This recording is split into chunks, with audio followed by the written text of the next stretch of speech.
So, real quick video here today. So, if you've read the title, obviously you know this is about Persona 5 Scramble, and this is about Dragon Quest Heroes, and what ideas it can take to personally, in my honest opinion, make for a better experience for when Persona 5 Scramble actually releases. Right now, the only trailer we had was a really short trailer. We don't know much for how it's gonna play. Now, with Persona 5 Scramble being a Warriors game, it can turn out in so many ways to where it can be good or it can be bad. Now, in my personal opinion, some examples of really good Warriors games that I've played has been Pirate Warriors, Fate Extella Link, Dragon Quest Heroes, and Attack on Titan. Sure, some of these games don't exactly fully follow the Warrior systems, but they're done by the same teams. They're done by Megaforce and Koei Tecmo. You have the developer and the publisher. It's always a Megaforce and Koei Tecmo working behind those games, and they're really good made games for being a warrior or hack and slash type of game. So to start off, both Persona and Dragon Quest as mainline games have really good stories, and when you put them off into a different setting, whereas Dragon Quest Heroes was a hack and slash action RPG, but technically still a Warriors game. And then you have Persona 5 Scramble, which so far has been said that it's going to be an RPG action, but it's going to be a Warriors game. We know that the story is going to be good. The story is not going to be the problem that they need to fix in any way, shape, or form. And apparently there's going to be a new character, so it's going to be pretty cool to see how that plays out. What I'm going to talk about is some different mechanics that they could take from Dragon Quest Heroes to make Persona 5 Scramble a pretty fun and playable game, in my opinion, compared to how most Warriors games turn out.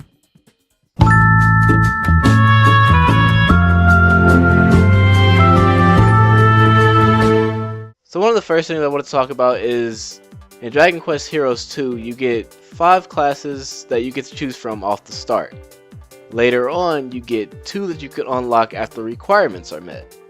Now in Persona, they could do where you have Arcanas, but in Persona 5 there is 11 Arcanas Confidants.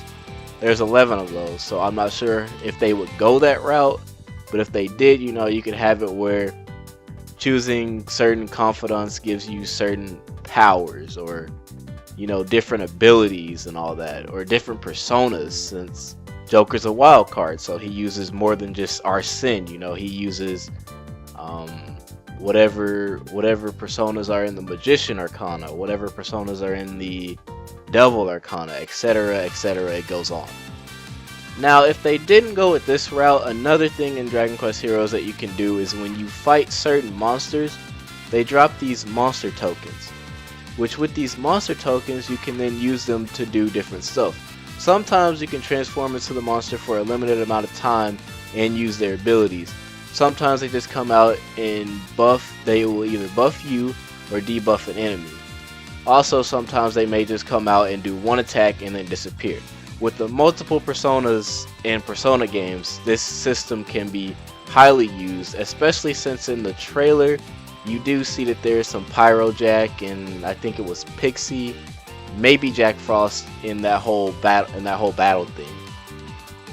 And also with the monster tokens being able to turn into different monsters, not all of them but certain ones, I feel like they could save the bigger personas for the ones that you would be able to transform into, like say the higher level personas. Off the top, maybe King Frost. There's a lot here. I can't remember their names off the bat. I have them in the game. I'll just kind of put up. I'll kind of put up some of the pictures while I'm thinking right here, because I don't know the names of all of them, but I can think of them by like image. I have the image in my head, but I just don't have the names. And of course, if anything, Satinel. Now the third aspect that I want to talk about from Dragon Quest Heroes that I'd like to see in Persona 5 Scramble is the boss. The bosses in Dragon Quest Heroes are very well done and very well tough, and like you can't just mow through them like you would in any Warriors game. you have to actually think, and sometimes you literally have to Dark Souls roll just to stay alive and not take tons of damage that could kill you and maybe all your party if the move is an OKO, or if the move is just so strong and you're pretty under leveled to take the damage. Now if they didn't use the same bosses from Persona 5 and Scramble and use different different things, they could still take from how Dragon Quest Heroes did their bosses to make them tough and not just something that you mow over in a Warriors game, something that actually takes time and effort to try to take down, something that like maybe you have to look it up online to figure out how people beat this boss, something like that. And I believe if Persona 5 Scramble took that same system, you could still have the hard, tough bosses that you would have in an actual RPG, instead of just bosses that you can just mow down with no trouble at all. Like, yes, okay, it's supposed to be a Warriors game, it's supposed to be fun, but at the same time, you still want a little bit of a challenge in this game. That's my opinion, but I feel like you definitely want that challenge.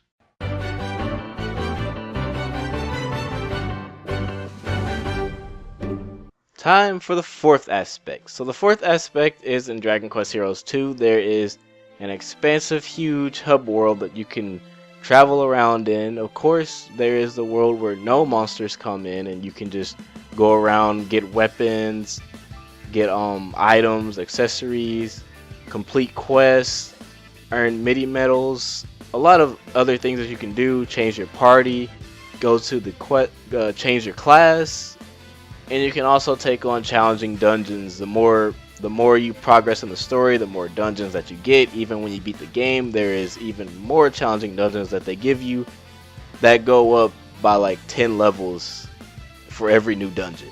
Outside of that, you can also travel around the many different areas that the game has to offer you. While traveling around, you'll not only find the normal fodder enemies that sometimes you may ignore or sometimes you may fight, you'll also find some formidable foes who are quite stronger and require you to be more equipped to fight them in a single area that's locked. While you're fighting them, normally the level that you have to do it at is above 20, I believe, for most of the formidable foes at the higher levels. At the lower levels, it's about level 15. You'll also find treasure chests, and completing certain quests from this frog toad imp guy thing gives you access to different parts of the area that unlock stronger weapons. Now, to add on to the exploration of the hub world, well, the exploration world, I call it the hub world. The more of the world that you unlock as you progress through the story, you get this ability known as Zoom. It's a spell that lets you instantly travel to anywhere you want, as long as you're not mid-battle, have your weapons out, you're being attacked by enemies, or oh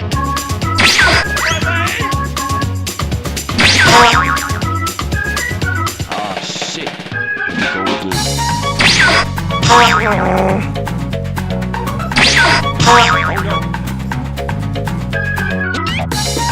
I give up, that's it. Now, the way I think Persona could mimic this ability is most likely they would have Mona turn into the bus and then he drives you there. Or maybe Futaba's first Persona, the one that's like a UFO basically, would pick everyone up and then drop them off at the place. Now, if Persona 5 Scramble took on this idea, I could see them using mementos. Your main area, would be the safe rooms that you always had. The one at the start, the one in, like, let's say there was area, it was like area, I forget what they called the areas, but it was like a little subway intermission where you would be able to save or return to the start area. And the different places would be the different areas of mementos. And of course, at the end, you would have the deaths of mementos, most likely, if they did it this way. That is, if they did it this way. Now, of course, in the story, you have areas that you have stage levels that aren't in the hub world, the open world exploration thing that you can do, and that's something that Persona could also do. So for the metaverse areas, that was like Kamoshida's castle, Kanashiro's bank, and etc., then you would have those in the story missions, whereas you would have the exploration of mementos in just the regular hub world.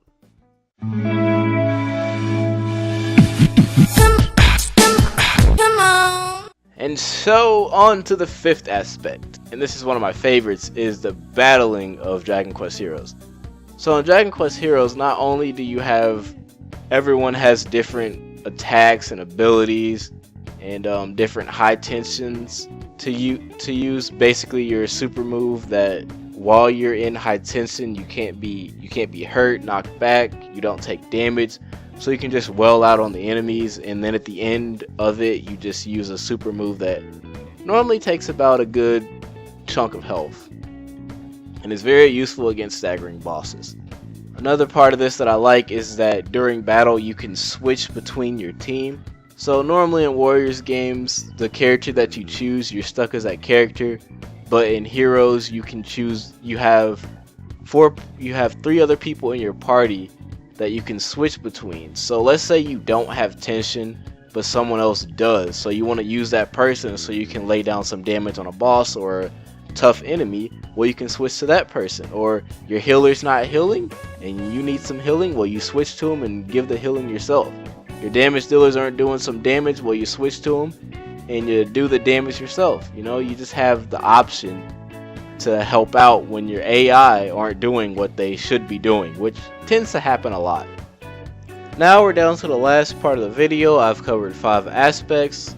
I also forgot to mention for the confidence, like leveling up, you know how in Persona every time you would do like a social link or something, you get a level up, and eventually the more ranks you went, the more like social abilities you would get with that certain character. Sometimes they'd help you out in battle, sometimes they would just help you out in just story mode wise. Like Chihaya had a fortune telling thing that could help you either earn money, closing your bond with someone, and there was other things that it did. I'm just very scarce on the details right now. It's been like a year since I've really played Persona that deeply like that.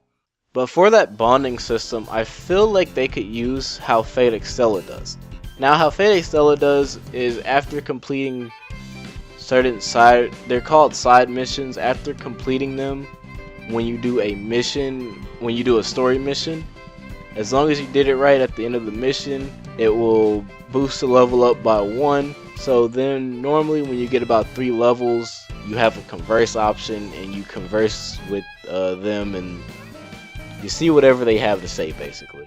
They could also go about it the Pirate Warriors way, the Attack on Titan way, and which other ways different Warriors games did it. But I would think at least Fate Extella or Pirate Warriors has one of the best bonding systems in my opinion.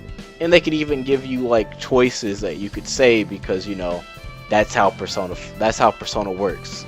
Now as this video comes to a closer, I'm not saying they should adapt every single thing that Dragon Quest Heroes has done, but at least take some of the ideas that exist in this game and modify it to fit the Persona style to, in my opinion, in my honest opinion, make a more enjoyable Warriors game that fits under the same radar as games like Attack on Titan, as games like Dragon Quest Heroes 2. And you know, maybe it would make it a more rememberable game. Just in my opinion. You know, everyone else has a different opinion. That's just what I'm saying. Now that's my video for today, or tonight, whichever time zone it is that this releases in.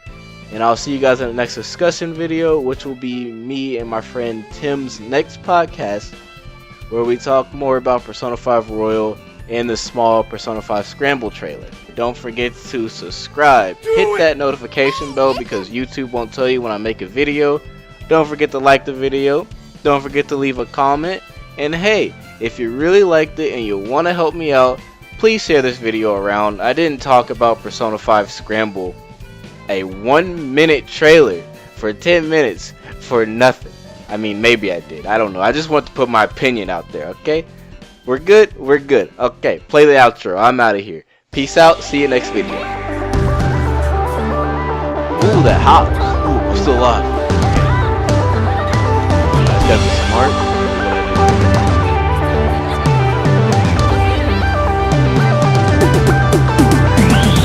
Yes! I called him! It should be over. It should be over. That does a lot of damage. That does a lot of damage. That does a lot of damage. Come on.